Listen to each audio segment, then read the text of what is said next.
ചേച്ചിയെ ഡേറ്റിംഗ് ആപ്പിൽ കണ്ടല്ലോ എന്നും പറഞ്ഞ് സൈബർ സെല്ലിലൊക്കെ പരാതിപ്പെടുകയാണ് എല്ലാരും ചെയ്യാറുള്ളത്.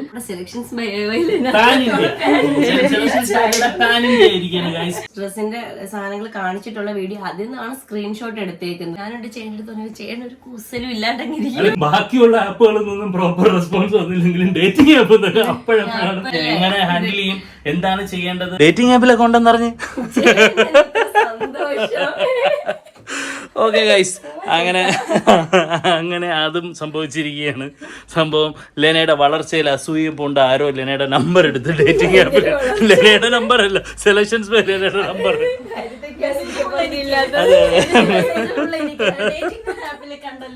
ചേച്ചിയെ ഡേറ്റിംഗ് ആപ്പിൽ കണ്ടല്ലോ എന്നും പറഞ്ഞ് അത് ചേച്ചിയല്ലേ ബെഹൻ എന്നൊക്കെ വിളിച്ച് അക്ക എന്ന് ബെഹൻ എന്നൊക്കെ വിളിച്ചാണ് വന്നത്. ഇന്റർനാഷണൽ പാൻ ഇന്ത്യ ആയിരിക്കണം. അങ്ങനെ അതെ. ഓക്കെ, അപ്പൊ സംഭവം ഞാൻ ഈ ഒരു വിഷയം ഇതിൽ ഉൾപ്പെടുത്താന്ന് വിചാരിച്ച കാര്യം വേറെ ഒന്നുമല്ല, അതൊരു ഇൻഫർമേഷനും കൂടെ ആയിക്കോട്ടെ. ഇപ്പൊ നമ്മള് പൊതുവേ ഈ ഒരു സംഭവം നമ്മൾ ഒരുപാട് പേര് ഫേസ് ചെയ്യാറുണ്ട്, ഇങ്ങനെയുള്ള പരിപാടികൾ. അപ്പൊ അതിൽ നമ്മൾ എന്താണ് ചെയ്തത് എന്നുള്ളത് ഈ വീഡിയോയിലൊക്കെ പറഞ്ഞേക്കാം. നമ്മൾ ഈ പറയുന്ന നോർമലി ഇങ്ങനെയുള്ള സംഭവങ്ങൾ വരുമ്പോഴത്തേക്ക് സൈബർ സെല്ലിലൊക്കെ പരാതിപ്പെടുകയാണ് എല്ലാരും ചെയ്യാറുള്ളത്. അതെ, ഇങ്ങനെ ഇത് വന്നിട്ട് 2-3 മെസ്സേജ് ഒക്കെ വന്നപ്പോഴത്തേക്ക് ഞാനോട് ചേട്ടൻ ഒരു കുസലും ഇല്ലാതിരുന്നെന്ന് പറയുമ്പോഴത്തേക്ക് ഇതിപ്പം നമുക്കൊന്ന് ചിന്തിക്കാനും സമയം എടുത്തത് എങ്ങനെ ഹാൻഡിൽ ചെയ്യും, എന്താണ് ചെയ്യേണ്ടത്. അപ്പൊ നോക്കുമ്പം ഇപ്പൊ സൈബർ സെല്ലിൽ പോയി ഇതിന് പരാതി കൊടുത്ത് ഇനി അത് എങ്ങനെയാണ് അതിന്റെ സ്റ്റെപ്പ് ഒന്നും പ്രോസസ് ഒന്നും കാര്യങ്ങളോ അറിയില്ല. ഞാൻ ഗഹനമായി ചിന്തിക്കുകയായിരുന്നു എങ്ങനെ നമുക്ക് ഹാൻഡിൽ ചെയ്യാൻ പറ്റും എന്നുള്ളത്. അങ്ങനെ എന്തായാലും സംഭവം പറഞ്ഞാൽ നമ്മൾ ചെയ്ത് സിമ്പിളാണ്. നമ്മൾ ആ ആപ്പ് ഏതൊന്നും പറയുന്നില്ല, അവർക്ക് അങ്ങനെ ഒരു പ്രൊമോഷൻ അങ്ങനെ ആ ആപ്പ് ഏതാണെന്ന് വെച്ചാൽ ഒരു കുറച്ച് പേര് മെസ്സേജ് അയച്ചു, ഈ ഹിന്ദിക്കാരും ഒക്കെ ആയിട്ട്. അങ്ങനെ പിന്നെ നമ്മള് നമ്പർ കണ്ടിട്ടാണ് നമ്മുടെ ഇതിനേക്കാൾ ഉപരി നമ്പർ അത് സംഭവം ഈ നമ്പർ എടുത്തേക്കുന്നത് നമ്മുടെ അനുവിന്റെ പേരിൽ തന്നെയാണ്. അപ്പൊ അനു എന്ന് പറയുന്ന അനു 25 എന്ന് പറയുന്ന അനു എന്ന് പറയുന്ന പേരിലാണ് ആ നമ്പർ ഡേറ്റിംഗ് ആപ്പിൽ ഉണ്ടായിരുന്നത്. അപ്പം അത് വെച്ചിട്ട് നമ്മള് ഈ അയച്ച ആളുകളുടെ തന്നെ സംസാരിച്ച് ഹിന്ദിക്കാരുടെ നിന്നൊക്കെ സംസാരിച്ച് ഞാൻ തന്നെ സംസാരിച്ചു. അപ്പം മെയിൽ വോയിസ് വന്നപ്പോൾ തന്നെ ഓക്കെ ബൈ എന്നൊക്കെ പറഞ്ഞൊക്കെ പോകാൻ തുടങ്ങി. അപ്പം ഞാൻ പറഞ്ഞു ബൈ ഒരു ഹെൽപ്പ് ചെയ്യും, നമുക്ക് അതിന്റെ ഡീറ്റെയിൽസ് ഒന്ന് യൂസർ നെയിമും ഡീറ്റെയിൽസും ഒക്കെ ഒന്ന് എടുത്താന്ന് പറഞ്ഞു. ആ ഡീറ്റെയിൽസ് ഒക്കെ വെച്ചുകൊണ്ട് നമ്മൾ ഈ ആപ്പിനെ ഗൂഗിളിൽ തപ്പി നമ്മൾ ആ ഒരു ആപ്പ് ഡൗൺലോഡ് ചെയ്ത് പോയി നോക്കാതെ ഞങ്ങൾ അവരുടെ വെബ്സൈറ്റിൽ നിന്ന് അവരുടെ കസ്റ്റമർ കെയറിന് ആ ഒരു ഫീഡ്ബാക്കിന്റെ ഒരു ഓപ്ഷൻ ഉണ്ടായിരുന്നു. അപ്പോൾ അതിൽ പോയി ഞാനൊരു കംപ്ലൈന്റ് രജിസ്റ്റർ ചെയ്യുന്ന കണക്ക് മെയിൽ ചെയ്തിട്ടു. ഇങ്ങനെയാണ്, ഇങ്ങനെ വൈഫിന്റെ പേരിൽ ഇങ്ങനെ ഒരു ഇതിലുണ്ട്, അത് ഞങ്ങൾ ഉണ്ടാക്കിയതല്ല എന്നൊക്കെ പറഞ്ഞ് ഡീറ്റെയിൽസ് വെച്ചിട്ട്. രസം എന്ന് പറഞ്ഞാൽ നമ്മള് ഈ സെലക്ഷൻസ് ബൈ ലെനയില് ഒരു വീഡിയോ എടുത്തിട്ടുണ്ട്, മീൻസ് ഡ്രസ്സിന്റെ സാധനങ്ങൾ കാണിച്ചിട്ടുള്ള വീഡിയോ അതിൽ നിന്നാണ് സ്ക്രീൻഷോട്ട് എടുത്തേക്കുന്നത്. അത് ആർക്കാണെങ്കിലും കണ്ടാൽ മനസ്സിലാവും അതെന്തോന്നാണ് വേറെ ഇൻസ്റ്റാഗ്രാം എന്ന് വെച്ചാൽ എല്ലാ ഇൻസ്റ്റാഗ്രാമിൽ ഉപയോഗിക്കുന്ന ആൾക്കാരല്ലേ. നമ്മൾ ഡ്രസ്സിന്റെ പ്രൊമോഷൻ ചെയ്യുന്ന സമയത്ത് അതിന്റെ സ്ക്രീൻഷോട്ടാണ്. ഇനി നീ എങ്ങാനും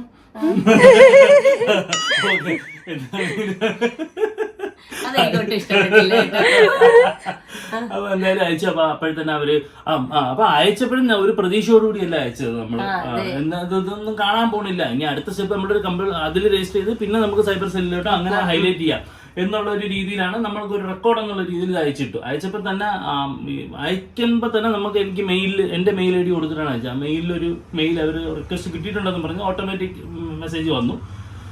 അതിന് ഞാൻ ഒരു മെയിലും കൂടെ അതിന്റെ മുകളിൽ ചുമ്മാ ഒന്നുകൂടെ ഒന്ന് ഇത് ചെയ്യാൻ വേണ്ടിയിട്ട് മെയിലായിട്ട് കൂടെ അയക്കാനായിട്ട് എടുത്ത് ഇങ്ങനെ അയച്ചുകൊണ്ടിരുന്ന സമയത്ത് തന്നെ വേറൊരു മെയിൽ വന്നു, വി ഹാവ് ബ്ലോക്ക്ഡ് അക്കൗണ്ട് എന്ന് പറഞ്ഞ് അവരുടെ കസ്റ്റമർ കെയർ റെപ്രസെന്റേറ്റീവ്.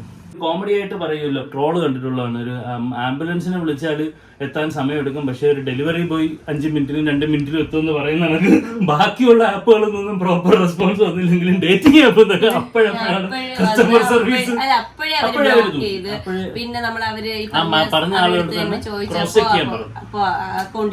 അതൊന്ന് റിമൂവ് ആയിട്ടുണ്ടെന്ന് പറഞ്ഞ് നമ്മുടെ ഈ ഭായിമാരും ബഹന്മാരും ഭായിമാരും അണ്ണന്മാരും നമുക്കതൊന്ന് മനസ്സിലായത് നമ്മുടെ സെലക്ഷൻസ് പാൻ ഇന്ത്യ ആയിരിക്കുകയാണ്. അപ്പൊ അതൊക്കെ പോട്ടെ, ഇതെന്താണ് സംഭവം? ഇതിപ്പോ പറയാം. എന്തായാലും നമ്മള് മദേഴ്സ് ഡേ സ്പെഷ്യൽ ആയിട്ട് നമ്മള് ഒരു ഓഫർ കൊടുക്കുന്നുണ്ട്. നമ്മുടെ ഈ പറയുന്ന കണക്ക് ഫീഡിങ്ങിന്റെ ടോപ്സ് ഉണ്ട്, വീട്ടിലിടാൻ പറ്റുന്നതും പുറത്തിടുന്നതുമായിട്ടുള്ള ടോപ്സ് ആണ് ഉള്ളത്. അതിപ്പോ ഇപ്പൊ ഓഫർ കൊടുക്കുന്നതെന്ന് വെച്ചാൽ 2 എടുത്തു കഴിഞ്ഞാൽ 1 ഫ്രീ. ഭയങ്കര ഓഫറായിട്ടാണ് കൊടുക്കുന്നത്. കാരണം ലിമിറ്റഡ് സ്റ്റോക്സ് മാത്രമേ നമ്മുടെ ഉള്ളൂ. അപ്പൊ അത് ഈ പറയുന്ന കണക്ക് ഒരു ക്ലിയറൻസ് സെയിൽ പോലെ തന്നെയാണ് ചെയ്യുന്നത്. അതിൽ പ്രോഡക്റ്റ് നല്ലതാട്ടോ, എല്ലാ പ്രോഡക്റ്റ് നല്ലതാണ്. അതിൽ ചില സൈസസ് നമ്മുടെ അവൈലബിൾ ആയതിനെ നമ്മള് 2+1 എടുത്തു കഴിഞ്ഞാൽ ഒന്ന് ഫ്രീ എന്നുള്ള രീതിയിൽ കൊടുക്കുന്നുണ്ട്. സോ അതൊക്കെയാണ് അല്ലേ? അതെ, കളക്ഷൻസ് ഇതൊക്കെയാണ്. അപ്പൊ കൂടുതൽ കളക്ഷൻസ് അല്ല, ജസ്റ്റ് ഒന്ന് കാണിക്കാം, അതായിരിക്കും നല്ലത്. അപ്പോഴത്തേക്ക് നിങ്ങൾക്ക് സ്ക്രീൻഷോട്ട് എടുത്തിട്ട് അയക്കാൻ പറ്റുമല്ലോ. Okay okay. ഇഷ്ടപ്പെട്ട 2 അയച്ചാൽ മതി. അതിന്റെ കൂട്ടത്തിൽ 1 കൂടെ, അല്ല 3 അയച്ചാൽ അങ്ങനെ. അല്ലാന്നുണ്ടെങ്കിൽ നമ്മുടെ അവൈലബിൾ ആയിട്ടുള്ള വേറെ ചിലപ്പോൾ ഇത് 2 ഫീഡിങ് എടുത്തിട്ട് 3ാമത് ചിലപ്പോൾ നമ്മൾ ഇതായിരിക്കും അതിന്റെ കൂടെ കോംപ്ലിമെന്ററി മീൻസ് അതായിട്ട് കൊടുക്കുന്നത്. അതിപ്പോ അപ്പോഴും അവൈലബിൾ ആയിട്ടുള്ള ഏതെന്ന് വെച്ചാൽ അതും കൂടെ കിട്ടുന്നതാണ്. അപ്പൊ വേണമെന്നുള്ള എത്രയും പെട്ടെന്ന് തന്നെ താഴെ കാണുന്ന നമ്പറിൽ മെസ്സേജ് അയച്ചാൽ മതി. ഇല്ലാന്നുണ്ടെങ്കിൽ സെലക്ഷൻസ് ബൈ ലെന എന്ന് പറയുന്ന ഇൻസ്റ്റാഗ്രാം അക്കൗണ്ടിൽ കോൺടാക്ട് ചെയ്യാവുന്നതാണ് അല്ലെ? സ്ക്രീൻഷോട്ട്സ് എടുത്തിട്ട് അയച്ചു തരാവുന്നതാണ് അല്ലേ? ഈ ഒരു ഓഫർ വരുന്നത് 11th വരെയാണ്. ഓക്കെ, 11th മെയ് 11th വരെ. മദേഴ്സ് ഡേ പ്രമാണിച്ചാണല്ലോ അല്ലേ? അതാണ് ഇതെല്ലാം ഇങ്ങനെ വരുന്നതാണ്. ഇതെല്ലാം ഫീഡിങ് മദേഴ്സിന് യൂസ് ചെയ്യാൻ പറ്റുന്ന രീതിയിലാണ് വരുന്നത്. ഇപ്പൊ നമ്മൾ ഇതിൽ കോംപ്ലിമെന്ററി ആയിട്ട് കൊടുക്കുന്നത് ചിലപ്പോ ഒരു സാധാ ഒരു ടോപ്പ് ആയിരിക്കും. അവർക്ക് സെലക്ട് ചെയ്യാം. നമ്മുടെ അവൈലബിൾ ആയിട്ടുള്ളത് നോക്കിയിട്ട് അവർക്ക് സെലക്ട് ചെയ്യാം. അതിനുള്ള ഒരു ഓപ്ഷൻ നമ്മൾ കൊടുക്കുന്നുണ്ട്. ഇങ്ങനത്തെയൊക്കെ ടോപ്പുകളാണ് വരുന്നത്. ഇതല്ലാണ്ട് നമ്മൾ കൊടുത്തോണ്ടിരുന്നതാ. പക്ഷെ ഈ പറയുന്ന ഓഫറിൽ നമ്മൾ കുറച്ച് ലിമിറ്റഡ് പീസസ് മാത്രം അവൈലബിൾ ആണ്. അപ്പം വേണമെന്നുള്ളത് എത്രയും പെട്ടെന്ന് തന്നെ മെസ്സേജ് അയച്ചോളാം. Pan India